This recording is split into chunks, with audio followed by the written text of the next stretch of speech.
আসসালামু আলাইকুম ইউটিউব বন্ধুরা, আপনারা সবাই কেমন আছেন? আমি আলহামদুলিল্লাহ ভালো আছি। আজকে একটা রেসিপি নিয়ে এলাম, ইলিশ মাছের লাউ পাতুরির ভর্তা। তো আমি আজকে দেখাই দিব বা আপনাদের মাঝে শেয়ার করব ইলিশ মাছের লাউ পাতুরি ভর্তা। তো আমি এটাকে কিভাবে রেসিপিটা তৈরি করে ফেলবো, তো আপনারা সবাই আমার পাশে থাকবেন। প্লিজ ভিডিওটা স্কিপ করবেন না, ভিডিওটা শেষ অবধি আমার সাথে থাকবেন। তো আমি কিভাবে ভর্তাটা বানাই ফেলবো তো আপনাদের সঙ্গে শেয়ার করব। তো আমি আরেকটা হেল্প চাচ্ছি আপনাদের কাছে, স্কিপ করবেন না প্লিজ ভিডিওটা। আমি একটা ছোট ইলিশ মাছ ধুয়ে নিয়ে কেটে সুন্দর করে এখানে লবণ, হলুদ, রসুন, পেঁয়াজ, মরিচ, নিচে একটা লাউ পাতা দিয়ে আমি এটাকে মাখাই বসাই দেব, আগে জাল করে নেব। তো মাছটার মধ্যে আমি লবণ আর হলুদ লাগাই দিচ্ছি সুন্দর করে। লাগাই দেওয়ার পর লাউ পাতা নিচে দিয়ে তার উপরে পেঁয়াজ, রসুন, মরিচগুলো দিয়ে সুন্দর করে ঢেকে দিয়ে তারপর একটু পানি দিয়ে আবার উপর দিকে লাউ পাতা বিছাই দিয়ে ঢাকনা করে আমি একটু জাল করে নেব। আমার এটা মাখানো হয়ে গেল, আমি মাখাই ফেললাম। এখন আমি ওর উপরে পানি দিয়ে তারপর একটার পর একটা লাউ পাতা বসাই দিয়ে আমি ঢাকনা করে জাল করে নেব।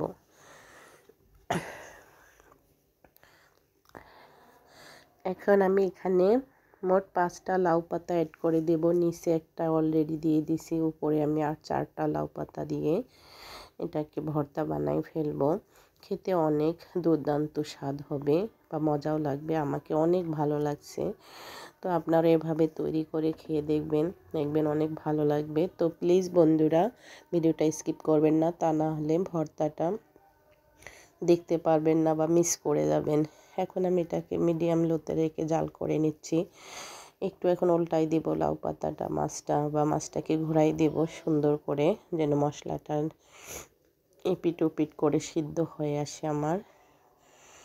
কারণ ওটাকে বেটে নিতে হবে সুন্দর করে, সিদ্ধ না হলে বাটতেও সমস্যা হবে, প্লাস খেতেও মজা লাগবে না। তো আমি এটাকে সুন্দর করে বেটে নিচ্ছি না, ভেজে নেব, মানে জাল করে তারপরে এটাকে সিদ্ধ করে নেব। তো আমি একটু করে দেখব আর ঢাকনা করে এটাকে জাল করে নেব, নিচে যেন তলায় পুড়ে না যায় বা লাউ পাতা মাছটা যেন সুন্দর করে পেঁয়াজ রসুনগুলো সিদ্ধ হয়। এ কারণে আমি একটু করে ঢাকা দেব আর এটাকে উল্টাই পাল্টাই নাড়া করে উল্টাই দেব, খন্তার সাহায্যে এপিট ওপিট করে উল্টাই দেব যেন পুড়ে না যায়। আর আমি এখানে তেল অ্যাড করিনি।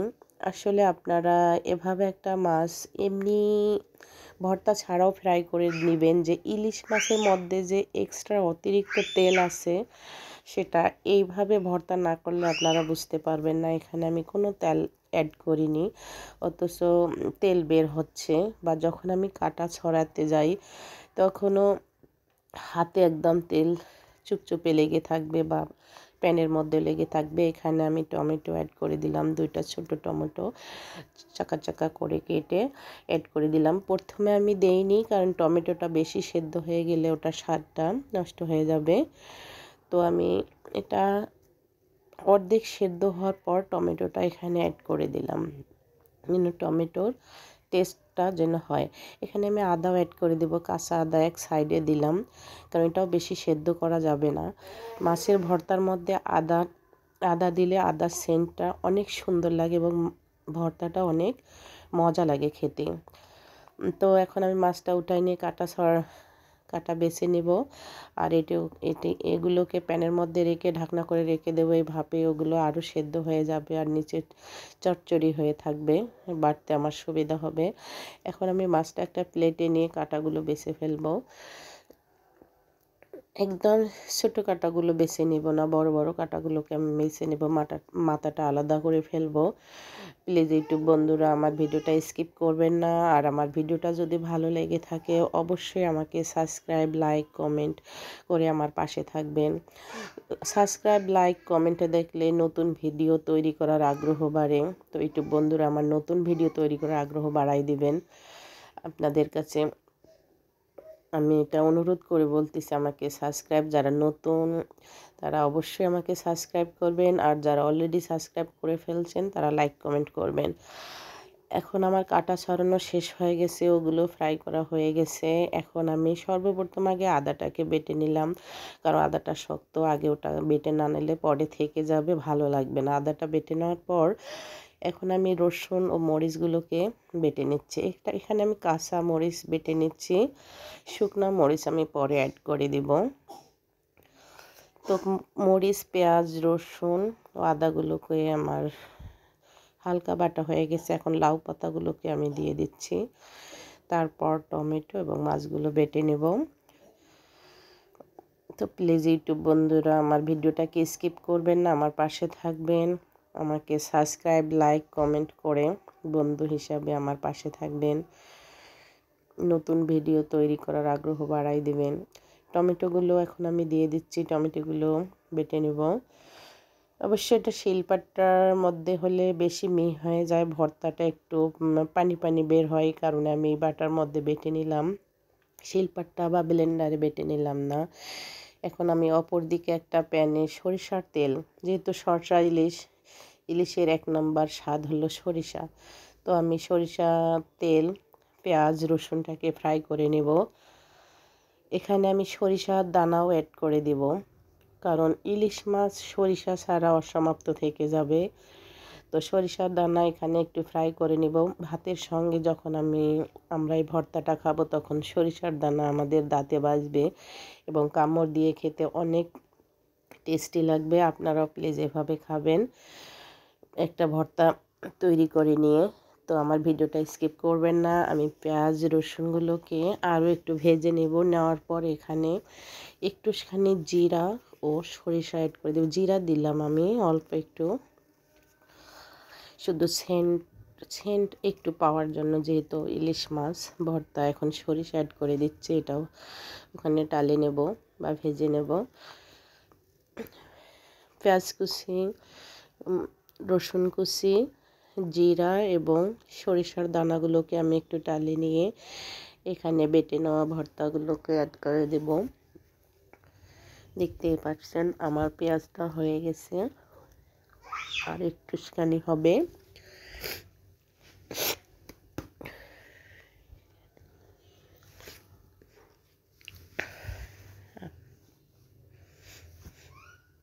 হ্যালো ইউটিউব বন্ধুরা, আমার ঠান্ডা লেগে গেছে, কথা বলতে আমার কষ্ট হচ্ছে বা কণ্ঠটাও খারাপ দেখাচ্ছে, সরি, মনে কিছু করবেন না। এখন আমি ভর্তাটাকে প্যানে দিয়ে দিলাম। এখন আমি পেঁয়াজ, মরিচ, সরিষা আর ভর্তাটা একসঙ্গে একটু টালে নেব বা প্যানের মধ্যে এপিট ওপিট ছড়াই দিয়ে আরও একটু শুকাই নেব। এখানে আমি খাওয়া সয়াবিন তেল কোনো অ্যাড করিনি, আপনারাও অ্যাড করবেন না। আমি যেভাবে স্টেপ টু স্টেপ দেখাই দিচ্ছি ঠিক এভাবে ইলিশ লাউ পাতিরি ভর্তা বানাই নিয়ে গরম ভাতের সঙ্গে খেয়ে নেবেন, অনেক টেস্টি লাগবে এবং মুখে লেগে থাকবে সারা জীবন। এভাবে করে খেতে ইচ্ছা করবে আপনাদের। আমার ভিডিওটা প্লিজ স্কিপ করবেন না, শেষ অবধি ভিডিওটা দেখবেন, এভাবে ফলো করে একটা ভর্তা বানাই করে খেয়ে নেবেন, দেখবেন অনেক ভালো লাগবে। যে ইলিশ মাছ দিয়ে লাউ পাতুরির ঝাল ভর্তা। তো আমার এটা টালে নেওয়া হয়ে গেছে, এখানে আরও কাজ আছে, শেষ হয়নি এখনও ভর্তার কাজ। তো অপরদিকে আমি ভর্তাটাকে একটা ফ্রিজে করে নিয়ে ওখানে শুকনো মরিচ অলরেডি দাঁড় করে দিয়ে দিছি, আর কিছু শুকনো মরিচ আমি এখানে হাতে এটাকে গুঁড়ো করে নিব, কারণ বেটে নিব না, ব্লেন্ডারেও করব না, কারণ এই ভর্তার উপরে যখন আমি শুকনা মরিচের বিচি বা শুকনা মরিচ সহ গুঁড়ো করে উপরে দিয়ে দিব, যখন আমি এই ভর্তাটা ভাত দিয়ে খেতে যাব, শুকনো মরিচের বিচি এবং সরিষার দানা যখন দাঁতে আমাদের কামড় লেগে ভাতের সঙ্গে খাবো, অনেক টেস্টি লাগবে।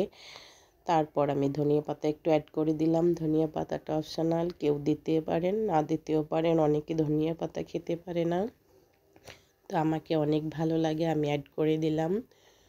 এভাবে আপনারা একটা ইলিশ মাছের লাউ পাতুরি ঝাল ভর্তা রেসিপি করে খেয়ে নেবেন। প্লিজ ইউটিউব বন্ধুরা, আমার এই রেসিপিটা কেমন লাগলো, যদি ভালো লেগে থাকে অবশ্যই কমেন্ট করে আমাকে জানিয়ে দেবেন। পরবর্তীতে আমি আরও নতুন ভিডিও নিয়ে আসবো আপনাদের সামনে।